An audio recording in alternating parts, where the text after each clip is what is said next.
تو عرش الہی رب تبارک و تعالیٰ سے کلام کر کے عرض کرتا ہے مولا کیا تو نہیں جانتا مولا میں ہلنا اس لیے شروع کر دیا ہوں کہ فرش زمین پر تیرا ایک بندہ ہے جو تیرا نام اس انداز میں لے رہا ہے اس ادب کے ساتھ لے رہا ہے کہ سبحان اللہ کی صدا لگا رہا ہے میں ہلنا شروع کر دیا ہوں جب تک کہ میں ہلنا شروع کروں گا اے اللہ اس کے ساتھ وہ خاندان میں کہ گناہوں کو نہیں بخشے گا تاکہ بند نہیں کرے گا میں ہلنا بند نہیں کروں گا بخش دے پھر بند کر دوں گا بخش دے میں بند کر دوں گا ایک سبحان اللہ کہنے سے وہ ساتوں آسمان کے اوپر جو عرش ہے وہ کہہ رہا ہے مولا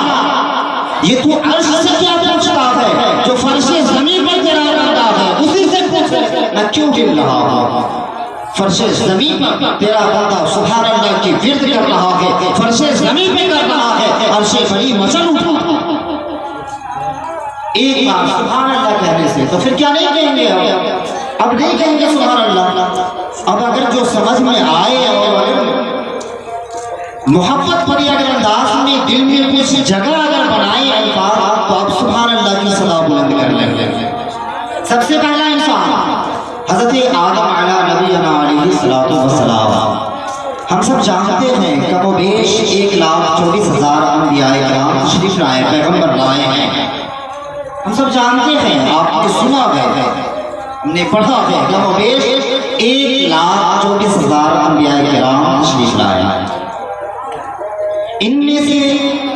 جب سب سے پہلے انسان جو آئے تھے وہ تھے حضرت آدم علیہ السلام میرے آقا کہ عشق کے امام احمد رضا خان فاضل بریلوی علی رحمہ اللہ فرماتے ہیں سب چمک والے اجلوں میں چمکا کیے سب چمک والے اجلوں میں چمکا کیے اندھے شیشوں میں چمکا ہمارا نبی اندھے شیشوں میں چمکا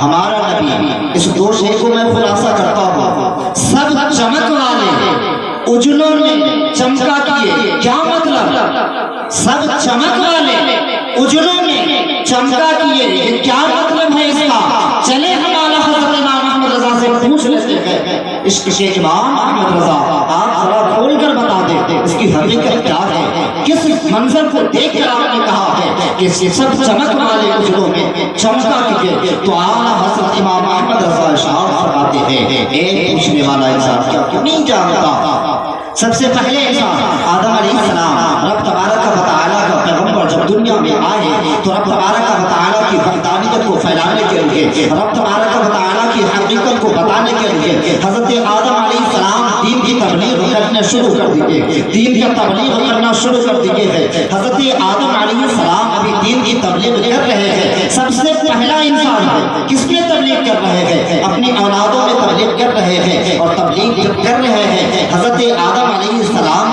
کی وہ دین کی بات بتا رہے ہیں لوگوں تک پہنچا رہے ہیں دین کی بات پھیل رہی ہے لوگوں تک پھیل چکی ہے دین کی بات آدم علیہ السلام ہے جب آدم علیہ السلام کے جانے کا وقت آ گیا جب آدم علیہ السلام کے جانے کا وقت آ گیا تو آدم علیہ السلام کے بتائے گئے جو دین کی باتیں تھی جو پھیلائے گئے دین کی باتیں تھی ابھی آدم علیہ السلام جانے والے ہیں کہ رب تبارک و تعالیٰ دوسرا پیغمبر حضرت سمعون علیہ السلام حضرت عیسیٰ علیہ السلام کو بھیج دیتے ہیں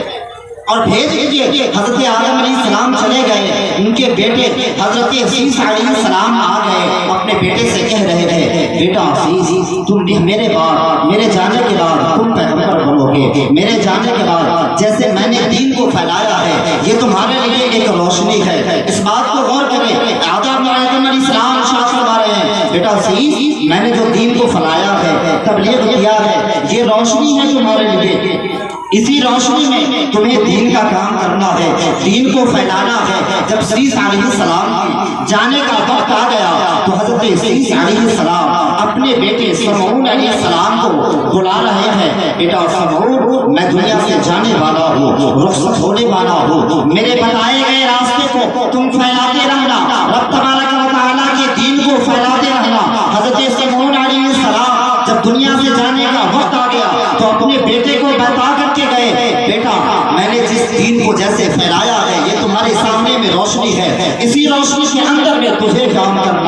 حضرت ابلیس علیہ السلام اور یوسف علیہ السلام، شعیب علیہ السلام اپنے بیٹے کو بتاتے گئے، دین لوگ پھیلاتے گئے، تو حضرت آدم علیہ السلام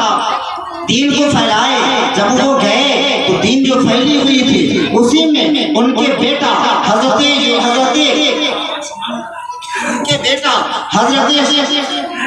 یوسف علیہ السلام وہ بھی دین کو پھیلا رہے ہیں۔ جو بات بتائے تھے یہ روشنی ہے۔ امام احمد رضا نے کہا ہے کہ سب چمک والے اجروں میں چمکا کیے، آدم علیہ السلام نے چمکا کر دیا اپنے بیٹے کو، بیٹا نے چمکایا، چمکا کر دیا اپنے بیٹے کو، یہ چمکاتے گئے۔ اعلیٰ حضرت کہتے ہیں سب چمک والے اجروں میں چمکا کیے، ایک دوسرے پیغمبر جو دین بتا کر گئے اسی دین پر دوسرا پیغمبر آ کر بتاتے جا رہے تھے، لیکن اللہ اکبر کبیرہ اندھے شیشوں میں چمکا ہمارا نبی۔ کیا مطلب ہے؟ جب حضرت آخری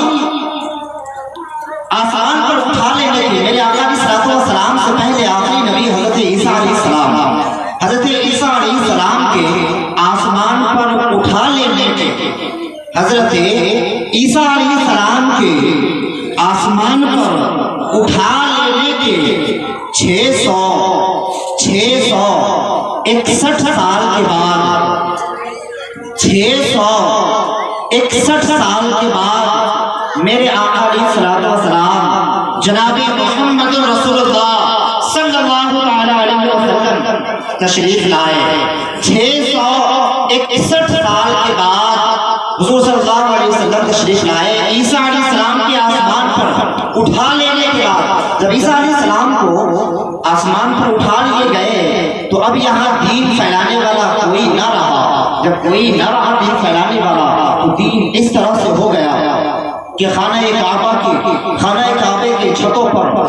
خانہ کعبہ کے ارد گرد اس کے چھتوں پر 360 بت پڑے ہوئے تھے۔ یہیں تک نہیں بلکہ صفا اور مروہ کے پہاڑی پر بھی بت کھڑی تھی۔ یہیں تک نہیں بلکہ آب زمزم کا جو دریا ہے اس کے ارد گرد بھی وہاں کے کفار و مشرکین نے وہاں پر بت کو لا کر کے رکھ دیا تھا۔ عالم یہ تھا، ہندوستان کا عالم یہ تھا، دیگر ملکوں کا عالم یہ تھا کہ صرف دین پھیلانے والا جب کوئی نہ تھا تو پوری دنیا میں صرف بت پرستی کا عالم تھا، اور بت پرستی کا عالم یہ تھا، اتنا بڑھ گیا تھا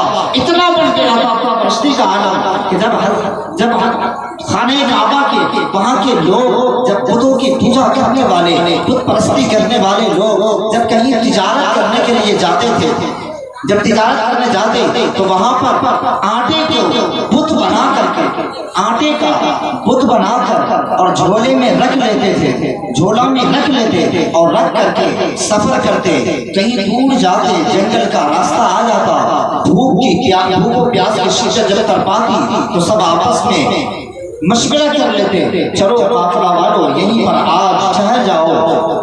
کیونکہ رات کی ہو چکی ہے، بھوک و پیاس کی شدت بھی تڑپا رہی ہے، تو ٹھہر جاؤ یہیں، اب بھوک لگی ہے تو اب کھائے کیا؟ کچھ اناج لے گئے، کھانے کی سامان لے گئے تھے، ختم ہو چکا، اب کیا کھائے؟ تو وہی جو بت بنا کر، آٹے کا بت جو بنا کر لے جایا کرتے تھے، جھولا سے اس کو نکالتے، آگ میں سینکتے اور سینک کر پھر اسی کو کھا جایا کرتے تھے، پھر آٹا کو گوندھتے، پھر بت بناتے۔ بت کیوں بناتے تھے؟ اس لیے بناتے کہ راستے میں کوئی مشکلات آتی تو اس سے جا کر کے ہم مدد مانگتے، اسی بت سے مدد مانگتے۔ بت پرستی کا عالم یہ تھا کہ انسان تھوڑی دوری پر بھی فاصلہ کا طے کرتا، اگر سفر کرتا تو بت بنا کر اپنے پاس رکھ لیتا کہ راستے میں اگر دقت ہوتی تو اسی بت کو باہر نکال لیتے اور مدد مانگتے، اور اگر بھوک لگ جاتی تو اسی بت کو پھر بھون کر کے اس کو پکا کر کے کھا جایا کرتے تھے۔ یہ عالم تھا، صرف یہی عالم نہیں تھا